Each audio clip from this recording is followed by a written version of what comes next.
Hold up a cross, and a monster of the night might hiss.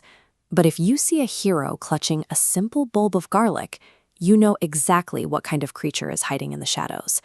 That highly specific, universally recognized reaction traces directly back to the desk of a Victorian author, Bram Stoker, and his 1897 novel, Dracula. Stoker didn't conjure this weakness from his imagination. He spent years combing through historical texts, medical journals, and Eastern European folklore circulating throughout Victorian London. To trace the origin of that particular creative decision, we have to temporarily put down the fiction and look at the physical evidence. This botanical illustration shows the common garlic plant. Its defining characteristic is its intense odor. Left completely alone, the plant has very little scent.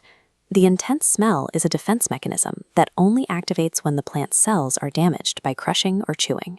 When a predator breaks the cell structure, internal enzymes mix with sulfur-based compounds. This rapid reaction produces a new phytochemical called allicin.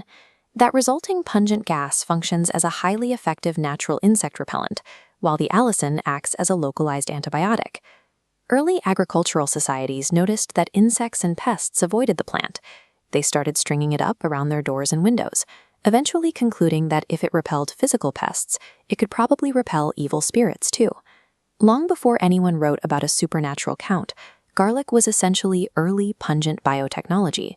The folklore takes a much darker turn when we introduce a rare, severe genetic blood disorder known as porphyria. People suffering from this condition process hemoglobin incorrectly. This leads to severe photosensitivity, meaning UV exposure causes blistering and acute pain. They are forced to avoid sunlight entirely, resulting in extreme chronic paleness. This medical diagram illustrates another common symptom. The disease causes the soft tissue in the mouth to recede. As the gum line pulls back, it exposes the tooth roots, making the canines appear highly elongated.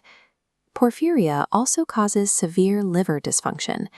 Because the liver cannot properly filter specific compounds, eating sulfur-heavy plants, like garlic, causes acute, agonizing physical pain for the sufferer. Uneducated villagers observed these agonizing symptoms and connected them poorly. They encountered extremely pale neighbors who hid from the sun, displayed pronounced fang-like teeth, and violently avoided the very plant the village used to ward off evil. They misidentified a cluster of severe medical symptoms as demonic possession.